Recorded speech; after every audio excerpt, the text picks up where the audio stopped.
Well, hello, my friends. It is the Dattitude Podcast, and you have joined us once again. We thank you. 9:15 a.m.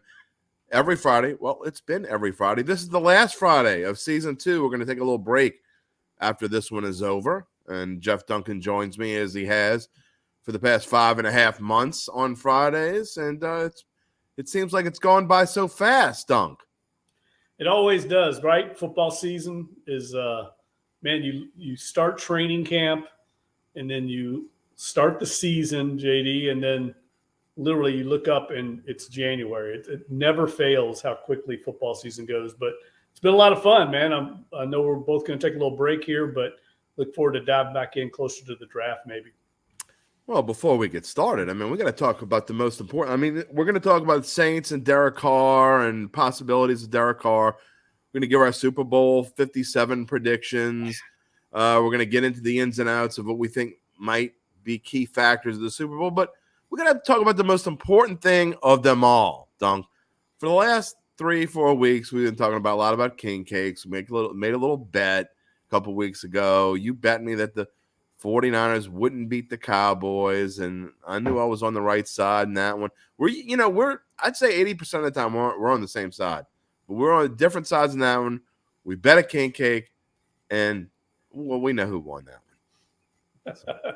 Yeah, you know what? And I actually am planning to go down to the Bywater Bakery today or tomorrow. So you just why don't you go on their website, look at their different kinds of king cakes they have, and let me know which one you want, because I'm purchasing one myself for myself. And you just let me know which one you want. I'm not welching on a bet. That's one of the worst traits a human being can have. So, but you already had Bywater, right? Yeah. Okay. So I was going to suggest that we try. So I know how you like to expand your king cake horizons. Okay, you want to try a new one? I actually went out and I did a lot of king cake research and talked about it with my wife. And I have come up with one that I think is unique, different, and kind of like goes into the New Orleans king cake mode. So I found one I think that you and I will both like. There's a place called Sweet Life Bakery in Metairie. I don't know if you've ever heard of it. Yeah, I've heard of it. Okay, well, check it out, and I'm giving them a free plug. We don't make any money by talking about it. I almost called to see if the chef would come on the show, but I didn't go that far because we got a short window this morning. I'm going to try to end the show around 10 a.m. So check out Sweet Life Bakery. There is a bunch of different fillings, or you can get it traditional. There's one with cake batter in it, filled with cake batter. Whoa. I think that is phenomenal. So there's about 20 different fillings. I think that's the one I want to try. So if you're willing to go out to Metairie, I'll find a time next week to come over to that side and or maybe over the weekend or early next week and come pick it up. All right, you got a deal. All right, there it is, Sweet Life Bakery. I know so many of you have been wondering where I was going to get the king cake from, and Jeff Duncan does not welch on bets because he loses a lot in fantasy baseball, and that's about to start. That's true. That's about to start. Hey, I will just say this. I just noticed your post with your prediction. I know we're going to get into Super Bowl. We're on the same side there. So we'll deal with that later. I saw your column. I see that we're on the same side. That doesn't happen all that often. So anyway, we're going to go again. We're going to be live for about the next 40 minutes or so, give or take, probably more give than take. And again, we're going to be talking about all sorts of things. I didn't think we were going to talk a lot about the Saints from last week, but there is Saints news this week, and it's sort of controversial. So we're going to get into that here. If you want to talk to us on YouTube or Facebook, just type your message into the comment section as Jerry did.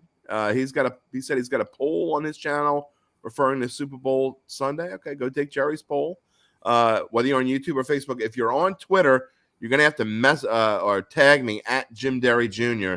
And if you do that, I will get your comment on the air, and we'll talk about it here. If you want to ask Dunk a question, if you want to tell me how wrong I am about life in general, go ahead. It wouldn't be the first time. All right, let's get into it, Dunk. And I want to start with the Saints. And again, I thought last week this would be just a Super Bowl show, and turns out there is Saints news this week. Derek Carr visiting New Orleans. Was taken out to dinner, I believe, Wednesday night. Was, I think, walking around the facilities on Thursday. So I'm sure he's headed back to wherever he lives, or maybe he's going to the Super Bowl. I don't know.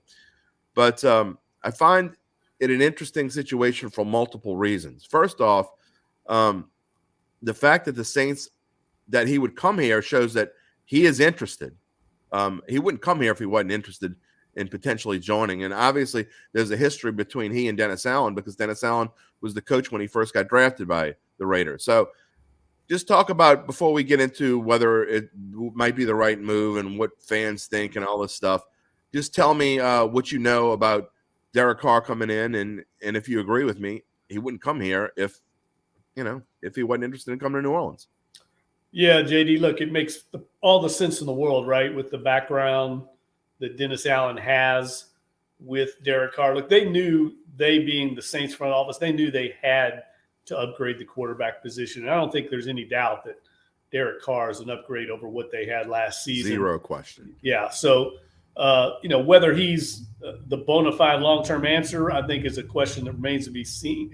Will be answered, but he's definitely an upgrade over what they had. And I think it's pretty clear this is their guy, right? I mean, they're whining and dining him. They brought his wife in. This is like a big-time free agent visit, very similar to what they did with Drew Brees back in 2006. They've let him know he's their guy. I think it's going to probably come down to how well they can restructure his contract to make it work given their limitations. But I don't see that as being a real, prohibition. I don't think it's going to stop this deal from getting done. I think they would not have gotten to this point. Exactly. Both sides were not mutually interested in making it happen.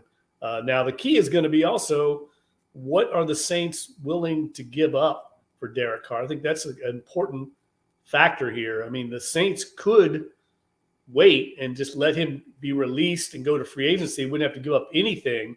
But in doing that, they run the risk of having competition. But the fact is if Derek Carr wants to be here, you could wait this out and make the Raiders release him, and you'd no compensation. So I think the Saints are in a really good position here. There doesn't seem to be a ton of other competition for him. I'm sure they're working kind of in tandem with Derek Carr's agent.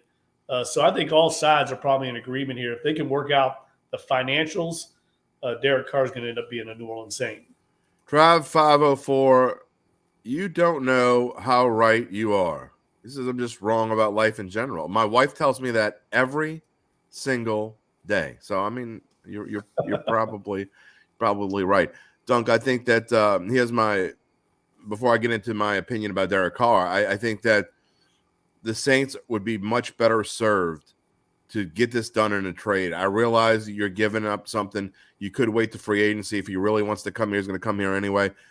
But I think for the Saints, it's not worth the risk. And Lord knows how we've talked about I'm a gambling man and all those things. But I don't think it's worth the risk. If this is your franchise quarterback, you think this could be quarterback for the next 5 to 7 to 8 years, then you give up a third-round pick or whatever that it's going to take, because I think that's about what it's going to take. I mean, the Raiders just want to get his salary off their hands. So if you're willing to make the deal and you can get him in here for whatever, just get him in here and spend whatever pick it takes to get him. Because, look, when you open up players to free agent markets, it goes back to what I was talking about holding the cards with Sean Payton. The Saints it's not a trump card, but they hold an ace card, I think. And I think you use that ace card. If he wants to come here, he's willing to come here, willing to be traded, then get the thing done, and then you don't have to worry about him being exposed to other teams. Yeah, I get that thinking too. And I really don't think it's going to cost them much in a trade. I think the Raiders are ready to move on. Now, the question I would have if I'm a Saints fan is, why are the Raiders so willing to move on? I know they've got a big number that they don't want to pay. They must feel like they want to go in another direction. But backs are hard to find in this league, as the Saints have found out in the past 2 seasons. And it does make you have a little pause as to why they're willing to move on from Derek Carr. Well, that is also true. And you saw the message from Stowe Bologna talking about he's a Raider fan. he would have been fine with an O-line. And Barry asked the question, is it true Carr has never played on a team whose defense was ranked above 23rd at season's end? I know he's never had a good defense. And a lot of people talk about, well, I mean, then he should throw for more yards. But here's a more important fact, and it goes to what Stowe was talking about. That if you look by Pro Football Focus, which is kind of the standard for grading different positions, the Raiders had the 29th ranked offensive line this year, Dunk. And I mean, he had injuries. Darren Waller was injured for most of the year. He had a really good running game with Josh Jacobs. They didn't have to throw as much. And I realize he had Devontae Adams, but I mean, really, Derek Carr, I think, is one of the more underrated quarterbacks in this league. And at 32 years old, he still, I think, has a lot to prove and can prove that. Yeah, I think it's a really good move. I like that they're being bold and aggressive, getting out in front of this. I mean, they know that this has to be their top priority. They know the fans are frustrated. So this sends a sign and a message, I should say, to Saints fans that, look, Derek Carr is not Drew Brees, but he's certainly a major upgrade. And this team doesn't really need Drew Brees right now. They've just got to be better than Sam Darnold, Desmond Ridder, and whoever Tampa Bay ends up at quarterback, because the rest of the roster's in pretty good shape. So I like the move. I like that they're being aggressive at a time when they really need to. They haven't been aggressive in a while now. And so I think this move, the familiarity with each side, I could see why Derek Carr would be extremely excited to join the Saints. There's a lot of positives there with that offensive line. The defense, like you said, there's some things he didn't have as resources with the Raiders that he's going to have here in New Orleans. So it does make a lot of sense. And I think we'll see this thing happen sooner rather than later. We have a comment and a question, and the comment is from Wilson Ahmed Jamil. He says, his first time watching the show. Thank you for watching the show. We appreciate it. And he says he's the first person to suggest Derek Carr. Okay, well, that's good. He's a need. There's no question that quarterback is definitely a need. The question comes from William Lopez, who asked, Dunk, wasn't Derek Carr's best years under Gruden, who runs an offense similar to what the Saints run?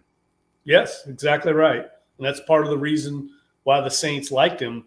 We know that they're trying to keep their offensive staff intact.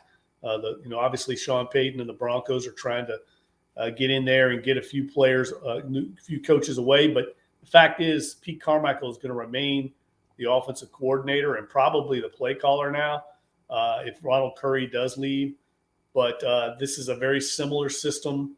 And I don't think the Saints are going to have to rely on Derek Carr, his passing. That's not the way Dennis Allen wants to run the offense. He wants to be balanced, ball control, and have a quarterback that can threaten people deep. And I think that's the key. Is Andy Dalton played well within his limitations and what he was physically, but he didn't threaten anybody deep. No one was scared, so consequently defenses ganged the line of scrimmage. They concentrated on Alvin Kamara. They could focus their game plans on stopping the run and making Andy Dalton beat them. And when they played really good teams, he simply couldn't do it. Now they've got a quarterback certainly that can threaten them down the field. And if they remake their receiving core this offseason, which I think they probably will, then you can form that around the strengths of Derek Carr, who has a terrific arm.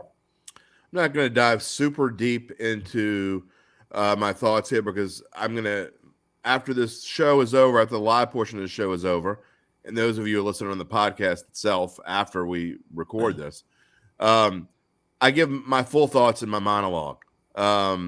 And I will go into that. I have about a 15-minute monologue this morning. And look, the gist of it is this. I mean, there's no question that the Saints' number one need, and there's number 2 and 3 aren't close.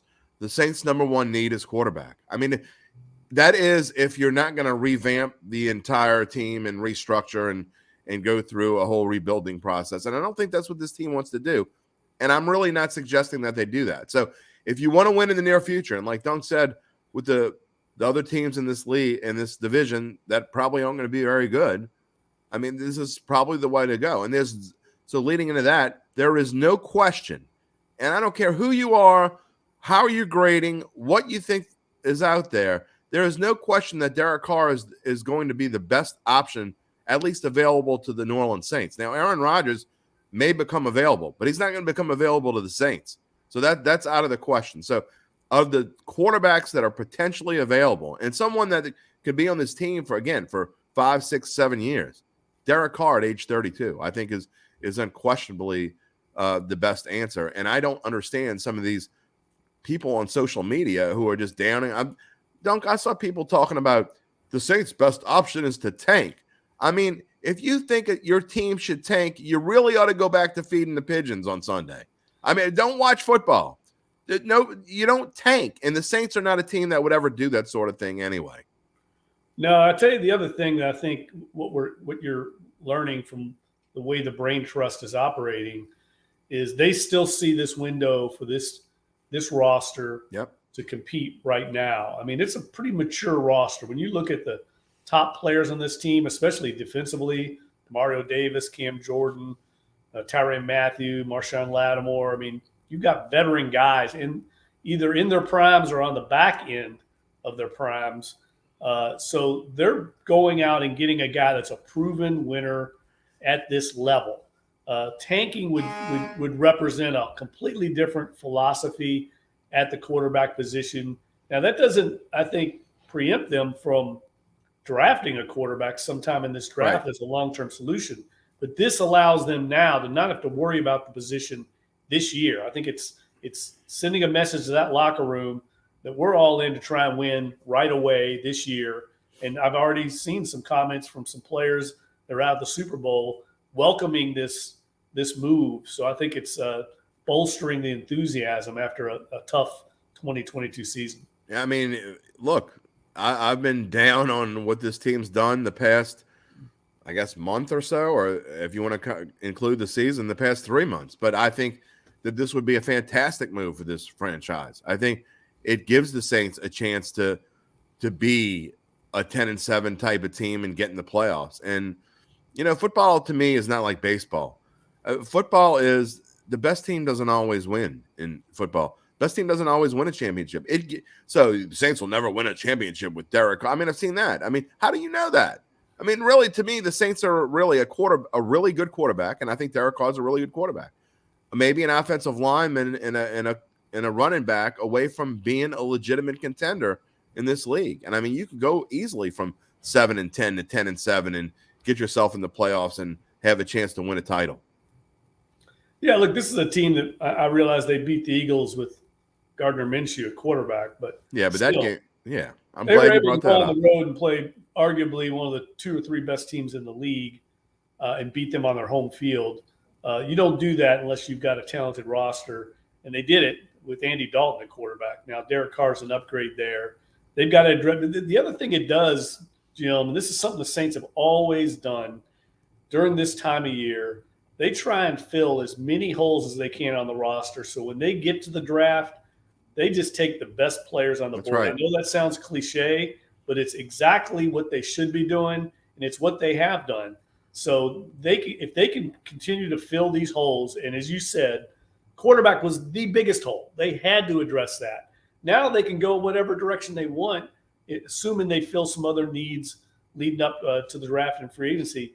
They can go whatever direction they want and have that luxury in the draft. If there's a quarterback they really love as a long-term prospect, they can pull the trigger on him. If there's a great tackle, a guard there or defensive tackle, they can go in whatever direction they want. I think it's exactly the way you have to operate in this league.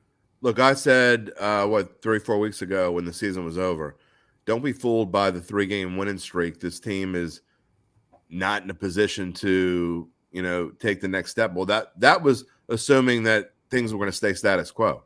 If you get a quarterback, to me, and going back to your point about Philadelphia game, I mean, that first drive against Philadelphia kind of showed you what this team is capable of. I think it was a 15 or 16 play drive, Dunk, and they smashed it right down the best running defense. They smashed it right down their throats. A little bit of passing mixed in, but it was a lot of Taysom Hill. It was a lot of Alvin Kamara, and they just did whatever they wanted on that drive. And then the next time they got the ball, they did a similar thing. I mean, that whole first half, if you go back and watch that Saints-Eagles game, Dunk, the Saints were more physical than this Eagles team that is going to the Super Bowl this Sunday and is the best team in the NFC. Yeah, well, that's got to be the formula, I think, going forward, right? Physical running game, Yes, ball control offense. I mean, that's basically what the Eagles are. The Eagles obviously run that's the ball. exactly what they are. RPO attack. That's not going to be Derek Carr, but the Saints have that element with Taysom Hill in their offense. So I think it's going to be interesting if they get Carr under wraps, how they function going forward with Taysom Hill. Suddenly, this team becomes a lot more formidable at the quarterback position. Obviously, they're going to have to move on from Jameis Winston, and Andy Dalton will sign elsewhere in free agency. But that's one huge aspect of this team that they can check off the to-do list. Jameis Winston moving on is a fait accompli. That's happening. That's. I mean, I know a lot of people are happy about it. Whether you're happy about it or not, it doesn't make a difference. That's going to happen. Look, this team, they're in position to win, and if you're in position to have a chance, you take it. Again, more about that in my monologue. You can go find Dattitude wherever you get your podcast. When I'm done with this, I'll add that on. We actually have a couple of really cool things to talk more about the Super Bowl. We have on the podcast itself, the recorded podcast, which you can find anywhere. We have Josh Inglis from covers.com. We talk about how to bet the Super Bowl, not just what to bet, how to bet the Super Bowl. And for a lot of people that just, they make casual bets here and there, and then they get into the Super Bowl, there are ways to look at it. There are literally 2,000 on Caesars Sportsbook. There are literally 2,000 ways to bet the Super Bowl with player props, team props, first half props, quarter props. It's insane. Duncan, I stopped going through them all. I couldn't go through them all. I don't really have that much time. It took me 2-3 days to do my analysis on this game, and I just didn't have the time. But do you go in there and look at all these different things you can bet? Well, I did in preparation for writing my column, and I was overwhelmed. I had to bail out. I mean, I've never seen so many different prop bets in my life. You're right. You need someone to kind of filter through that for you, because you could definitely get into trouble trying to make too many bets. I think the way I looked at it is, how do I think the game is going to play? How is it going to be played? And then, try to get a, it's almost like a horse race. How's the race going to be run? You're trying to anticipate, handicap the pace and style. And that's kind of what I'm doing in this game. And if I were to make prop bets, it would be based on what I think is going to happen in the game. And we'll get into that a little bit later. Yeah, and again, I have, if you're interested, you can go check out the podcast. It'll be up around a little before noon, somewhere around there. And you can skip through this part because you've already listened to it. So you can listen to my monologue, skip through this part, and then we have Josh Inglis from Covers on. And then at the end, as we do every Friday, Uncle Big Nick is not on the live portion of the show, but we make our picks for the week, and we're going to finish it off. I've had a really good year. I think my total on my best bets is something around 55 and 35. So it's been a pretty good year. And I have my pick for the game, which I'm about to tell you what it is. So you want to hear that part. But I also have 4 prop bets that I really like. I'm not going to share the prop bets here on the show. You're going to have to go listen to the podcast to catch that and my reasoning for them. But let's get into the Super Bowl, Dunk. Again, you and I are both on the same side. And I'm going to let you go first. By the way, if anybody wants to make their prediction, if you're watching on YouTube, if you're watching on Facebook, if you're watching on Twitter, you're going to have to get me at Jim Derry Jr. But if you're watching on Facebook or YouTube, you can post it in the comments and I'll post it here. Kansas City Chiefs and the Philadelphia Eagles, 2 number 1 seeds going after one another.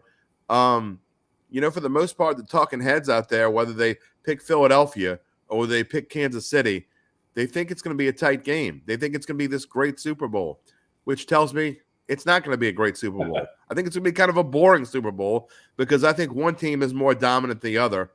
What do you think? Well, first of all, let me blow some smoke for you. 55 and 35 is not pretty good. That's phenomenal. I mean, anybody in this line of work knows that if you can hit 55%, you're doing really well in this business. For you to go 55 and 35, that's phenomenal. So I wanted to recognize that. Well, thank you. You're being modest right now.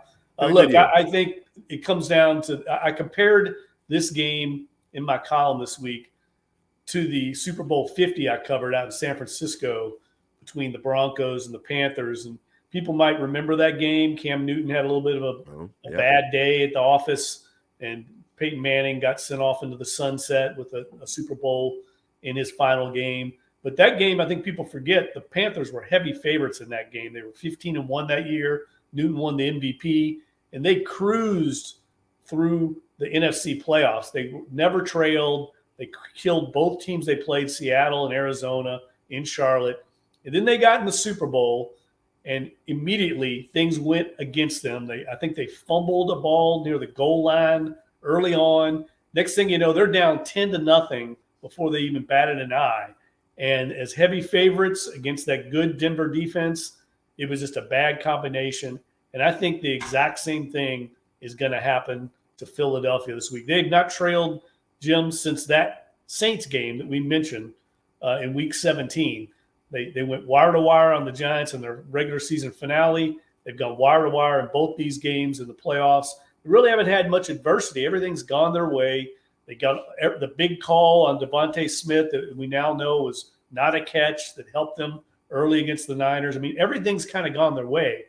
It's not going to happen against Kansas City. And I think if they get down early, even though I think they've got a dynamic offense, and I really like Jalen Hurts, they're not built to make big rallies, especially against a team like Kansas City. And I think if Kansas City can get a lead on them, it'll put pressure on Jalen Hurts and Nick Sirianni, guys that have not been on this stage before. And I think they could come unraveled the same way Cam Newton and the Panthers did. You know, the casual better, and we get, like I talked about, we're going to get into the podcast, the entire podcast. We're going to get into how to bet. One thing that amateurs and rookies and casual bettors, the mistake they make more than any other is they bet on what have I seen lately. Right. And when I say lately, I mean like last. It doesn't matter what anything happened 2 weeks ago or 4 weeks ago or 6 weeks ago or 8 weeks ago. It doesn't matter to them. And that all they look at is what they saw last week. And what they saw last week, or now a week and a half ago, is they saw the Eagles beat a team that didn't have a quarterback. And I understand you see what you want to see. And meanwhile, to me, the Chiefs had a dogfight with what could be the second best team in the NFL, and that's the Cincinnati Bengals. I mean, legitimately, I think you can make an argument that the Chiefs and the Bengals are 1-2 in the NFL. I think that's an easy comparison to make. Now, everybody wants to talk about the Eagles' defense. Here's a list of quarterbacks that the Eagles have defeated this year. Yes, I'm glad you're doing that, because I looked at that when I was doing my prediction. I've never seen such a sorry list. Go ahead. They beat Jared Goff by 3. They beat Kirk Cousins. Okay, he's okay. Carson Wentz, Trevor Lawrence, Kyler Murray, who had a terrible year before he got injured, and they beat him by 3. Cooper Rush, Kenny Pickett, Davis Mills, Matt Ryan by 1 before he got yanked, Aaron Rodgers until he got hurt in the third quarter, and then Jordan Love, Ryan Tannehill until he got hurt, and then Malik Willis, Daniel Jones until he got hurt, and then Tyrod Taylor, Justin Fields by 5 on the worst team in football, Davis Webb, who the hell is Davis Webb, Daniel Jones again, and then, well, the 49ers didn't have a quarterback for most of the NFC Championship game, and the 3 quarterbacks they lost to, Taylor Heineke, Andy Dalton, and Dakota Prescott. Yeah, it's a really good point, and it's one of the reasons why I think they're a little fraudulent on that side of the ball. And I think Andy Reid, having 2 weeks, I have such respect for him as a play caller and game planner. I just think that matchup, don't underestimate. I mean, the 2 most important facets to any NFL team are the head coach and quarterback, and I think the Eagles are at a decided disadvantage at both those spots against Andy Reid and Patrick Mahomes. And I like what I hear from Patrick Mahomes all week. I mean, this guy's on a mission. He's on a mission to get a second ring. You can just feel it. From week 1. Yeah, and I just feel like they've been going against Joe Burrow and, really elite quarterbacks. I know their defense is suspect a little bit too in some areas. They start a lot of young players on the back end, but they've been through the ringer. These guys, I think, have grown up this season, and I just feel like this is meant to be in a lot of ways for Kansas City. Before the season started and we were doing our predictions on on over-unders. We did a long series. You can go back if you want to watch it. It's on bet.NOLA.com. You can search for it. It's on my personal YouTube page. Every single one over-unders. I think we were, I think for the second straight year, we had more than 19 correct. I don't remember exactly what the total was. I have to go back and look. But when we talked about Kansas City, what worried me about them is that they had a gauntlet to run through the first half of the season. I was worried that they'd be 4-4, and I said, wait to bet on the Chiefs because I think they'll be 4-4. You probably get them at like plus 1,200. They'll be lurking in the weeds. Well, you know what? They didn't go 4-4. They started out 6-2. They ran through that gauntlet, and they did play like they were on a mission. They had a fluke loss against the Colts.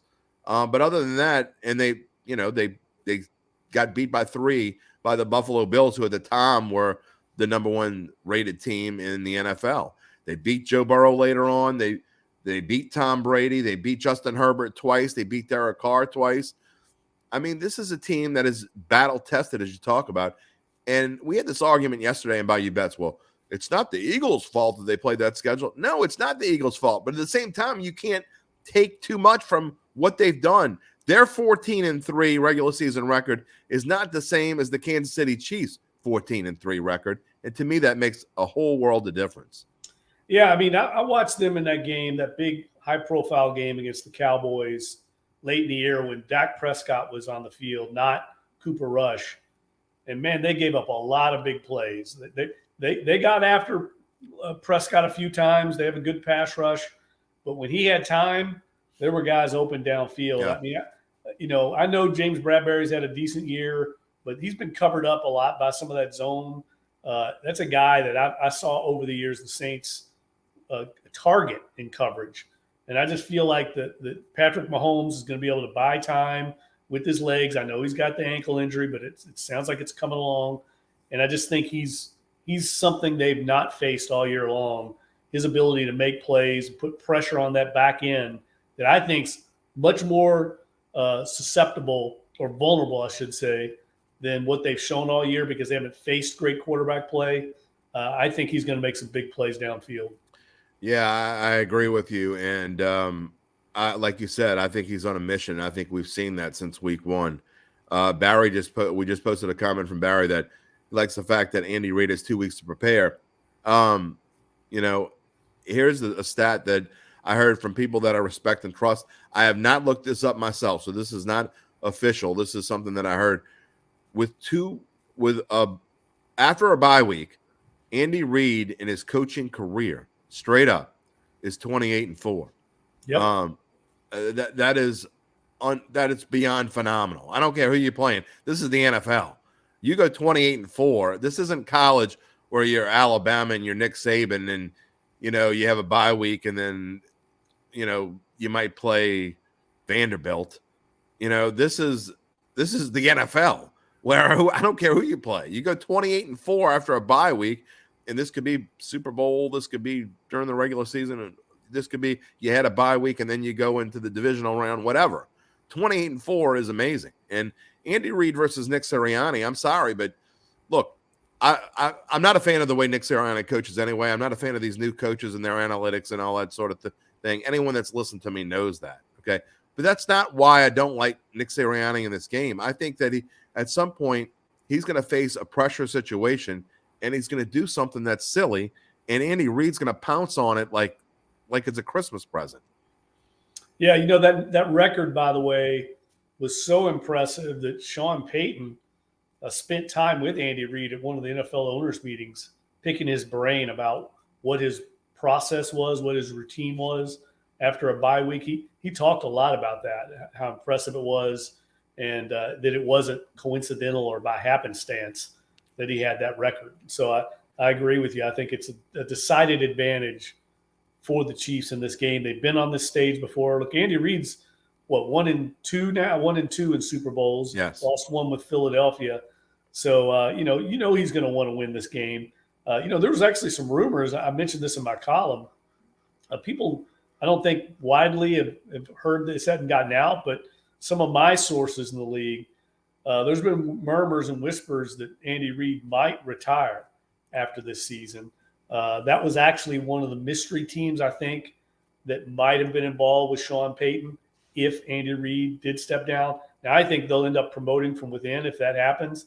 But just having said that, I don't think he'll do it, because if I were him, there's no way I'd leave Patrick Mahomes in his prime. But there is a little incentive for him if he does, behind closed doors, harbor thoughts of retirement. Andy Reid has had a rough life outside of football, especially Right. in the last 10 to 15 years, for those who don't know. It has not been all roses and sunshine for Andy Reid away from football. So, and he's 64 years old. He's one of the, no offense to Andy, but I mean, he's a guy that, I guess because he's been a part of it's because he's been around for so long. I went and looked, and he's been coaching as either a graduate assistant in college through his ranks in the NFL since 82. So, since I was a teenager, Andy Reid's been coaching football. So, I mean, maybe that's part of it, but he looks like an old 64, and it's not an easy job. I mean, that's an understatement of the year. So it wouldn't surprise me at all. I've heard the same rumors. Obviously, your sources are better than mine, but I've all heard the same thing. I mean, it wouldn't surprise me at all. If you win a Super Bowl, what better way is there to ride off into the sunset? I mean, John Elway decided to come back and then won another Super Bowl, but a lot of guys, whether you're a player or a coach and you're close to that point, if you get a chance to ride off in the sunset with holding that Lombardi trophy, there's a lot to be said for that. Well, he's fifth all-time in wins right now on the all-time NFL coaching list. I looked it up, too. I mean, amazing number. 17 of his 24 years, his teams have won double digits. That's insane. That's insane. It really is. That's sustained success at two different franchises. If he wins another Lombardi trophy, another Super Bowl, he's going to Canton, no doubt about it. I think he's probably going anyway. But that would cement his status.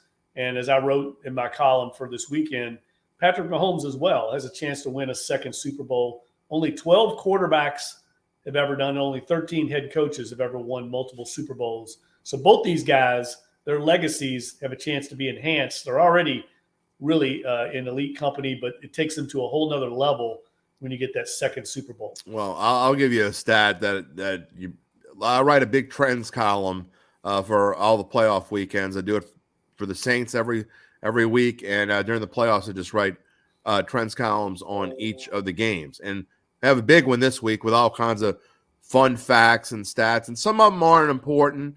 Some of them are just fun to read and kind of cool. To me, this one's important. How about this, Dunk? The Chiefs have been around, as you and I both know.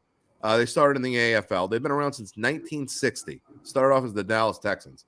This is going to be their 41st postseason game in team history. And of the 41 playoff games, 19 of them have come with Andy Reid as their coach, who took over before the 2013 season. That's hard to fathom. Almost half of their playoff games in team history have come with Andy Reid as their coach. Kansas City is 11-7 in the playoffs under Andy Reid. Without Andy Reid as coach, they are 8-14 in all their other playoff games combined. I mean, that's a pretty significant stat. Yeah, I mean, remarkable was the way I'd put it. I mean, and then went to two Super Bowls with Hank Stram way back in the late 60s and then in 1970. So, and look, I can tell you, in the business, you go to NFL owners meetings or in the combine, you talk to other coaches in the league. Andy Reid is universally respected. Yeah, he is on a level that among his peers, there's just no one that will say anything bad about him. He looks out for other coaches. He never says anything bad about anybody else. I mean, he's just the kind of guy you root for. Everybody's rooting for him. And look, I think Nick Sirianni's done an incredible job. Let's face it, the Eagles, in some ways, I think, are a model for a lot of other franchises and how they rebuilt this club. They were all in on Carson Wentz, and they rebuilt the roster. They found Jalen Hurts, and not in the first round. They get a quarterback, in the middle round, and then they end up getting out from under the Carson Wentz deal and rebuilding the entire front office. Coaching staff after moving on from Doug Peterson. Resurrected. They rebuilt their offensive system around Jalen Hurts' skill set. I mean, they've done a lot of good things there. But they're going to get in this game on this stage against perhaps the greatest quarterback we've seen in the last 20, 25 years. I mean, this is another kind of player that's taken the game to another level. Patrick Mahomes keeps doing what he's doing, JD. He's going to rewrite the NFL record book for every passing number that we've seen Tom Brady and Drew Brees put up. I just feel like this is a kind of a milestone moment for Patrick Mahomes, and on this stage, he's going to put on a show. If he wants to play until he's 37, 38, 39, Patrick Mahomes has a legit – I know 85% of the football watching public thinks that Tom Brady is the greatest quarterback that's ever played, maybe the greatest player that's ever played. I don't necessarily agree. I'm not going to get into that debate. We can talk about that in the offseason. But regardless of all that, Patrick Mahomes has a legitimate chance to finish his career as the best quarterback that's ever played. I believe that. And, I think it's Joe Montana, but again, an argument for a different day. But Patrick Mahomes does things that I've never seen anyone else do, and I've seen him do things that no one else can do. It's amazing, some of the things that he does. So we'll see what happens. One interesting tidbit before we give our final scores and say goodbye for season number 2 here on Dattitude. You like when I bring up who the referee is going to be, because that is an important key part of whatever game we're looking at. And the head official for this Super Bowl is Carl Sheffers, who is in his 23rd season as an official, but he's in his 15th season. He's one of the dean. I don't know if he's the dean, but he's one of the deans of NFL head referees. This is his 3rd Super Bowl assignment. He refereed the Super Bowl and Saints fans will love this, he refereed the Patriots-Falcons Super Bowl, the infamous 28-3 Super Bowl. He was there for that. And then he also refereed another Tom Brady victory in 2021 when the Bucs beat the Chiefs. He was there for that. The Eagles are 6-8 all time when Sheffers is the head referee, and the Chiefs, including 2 victories this season, are 16-7. Does that mean anything here? We'll have to see. But Sheffers is known. I don't think he's going to call as many penalties as he usually does, because he's one of the crews that has more penalties than a lot of the others. I think I read it was somewhere in the neighborhood of 13 to 14 penalties per game. But we've seen in the playoffs, Dunk, there haven't been I think the flags have kind of stayed in the pockets. I would expect that here on Sunday as well. Yeah, usually in these big games, they let them play. That's been the tradition of the league. They want a smooth flowing game. They don't want to interrupt it with a lot of penalties. So that means holding, defensive pass interference, things like that, illegal contact. They're going to let that slide a little bit. It's not going to be as ticky-tack as normal. And so that, if teams adjust, I think players like that. We saw it last week. Why don't they do that in the regular season? Well, we saw in the playoffs as well. I mean, you saw people going on social media showing all these holds that offensive linemen were getting away with. I prefer that. As long as everybody knows what the standard is and it's consistent, players just want to be able to play. Let them decide it on the field. If it's egregious, you call it.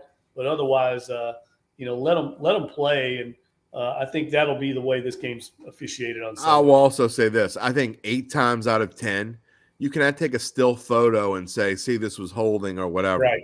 I mean, sometimes you can because he's got a hold of the jersey and you see the jersey's pulled. But even then, though, sometimes it's a pulled jersey and it's let go to where it doesn't affect the play and you don't call it. So you cannot take a still photo and say this proves anything. I mean, again, 8 times out of 10. Sometimes you can, but more times than not, and especially in the one that was going on around on social media. I didn't think that game was all that poorly officiated. There were some mistakes made. But I think overall in the playoffs, I can't do it. Cannot say playoffs without doing that. I think in general, I think in the postseason, I think officiating's been pretty good. I agree. And look, I think when people do that, they're not looking at their side of the coin. Their offensive linemen are probably getting away with the exact same thing. I mean, exactly. It's the way it works. Exactly. As long as it's consistent, players will tell you, coaches will tell you, just try to maintain some consistency. It's the same thing in basketball. Yep. My team got screwed. All right. Anyway. All right. We're going to go. We're going to finish the show up, wrap it up with final score predictions. I think everybody pretty much knows if they've listened to the last 15 minutes or any of the last 15 minutes, they know where we're going. But Jeff Duncan, give me a final score prediction. I picked the Chiefs 31-20, picked them by 11. And I think it could right be on close. the number. Yeah, it could right be on the total. Is that the total? 51? 51. Wow. I think it's a good bet is to get into that alternate spread. Yes. And take the Chiefs because I think you can get some good value there. Like I said, I think if the Chiefs win the coin flip, wouldn't surprise me if they take the ball and try and move down the field and get a lead. The Eagles have been really successful in jumping on teams early. They've dominated time of possession. I think that's going to be a key statistic in this game. And the Chiefs have to be able to control the ball. And if they can get a lead and make the Eagles a little one-dimensional, puts a lot of pressure on Jalen Hurts. I don't think Jalen Hurts can beat the Chiefs passing the ball. And I think that's going to be Steve Spagnuolo's philosophy in this game, strategy. Try to make them beat them through the air. I don't think they can do it. And I think this game could be a little lopsided for the Chiefs if they get a lead early. Well, I will tell you this. I think no matter what the coin flip is, I think the Chiefs are going to get the ball first because I agree with you 100%. I think if the Chiefs win the toss, unlike most regular games, and the Chiefs have been known to take the ball first anyway, I think they're one of the few that still do every now and then. I think the Chiefs do take the ball first, and I think they do want to send a message because the Eagles have been known to get off the hot starts, and their first drive success rate is well documented. So the Chiefs would love to get the ball first and go down. And I think, conversely, we know that Nick Sirianni, if he wins the toss, he's going to defer. So I think there's an excellent chance that the Chiefs score first, which leads to potential Chiefs scoring first props. You have to go take a look at that. But, look, I agree with you 100%. I think it's going to be a lower scoring game than people think, though. I made my prediction of 27-10. I actually put a little bit of something on that. $5 bet on betting exactly 27-10. Hey, it's for fun. Okay, why not? That would get you, I think it was $1,250. So if I'm correct with the score, I will win $1,250 off a $5 bet. Why not? 27-10. But I could see 34-17. I actually think it's going to go under. I think it's going to be under the 51. I can see it going. If I were to have to bet, I'd go under too. But you talk about the alternate spread. I also bet Kansas City minus 9.5. You can get that at plus 330. Whoa. I think so. 3.3 to 1 bet on minus 9.5. I don't, if I said plus, I meant to say minus 9.5. So if you think the Chiefs are going to win big like we do, then you can bet it. But I think the Chiefs win it easy. I think it's a boring Super Bowl. I think it's a really low scoring first half as both teams kind of feel their way. And I think the Chiefs pull away. And lastly, Dunk, I think that if, kind of to what we said, if the Chiefs get a 2-score lead, I think the Eagles are done. You can turn the game off. Conversely, if the Eagles were to get a 7 or 10-point lead, you can't count Mahomes out. That's just the way that I look at this. Yeah, I agree 100%. And I think Eagles could happen. I mean, the Eagles have been very good at getting leads. I mean, it's been one of their strengths all year. It's kind of what they've been able to put teams behind the 8 ball. That's why that Saints game was so unique. The Saints got up on them and really forced them into a game plan that they didn't want to play. And the Saints have that great run defense. I think the key is, I think we're going to know early, Jim, how this game's going to play out, because if the Eagles are able to have success running the ball, I think it bodes well for them.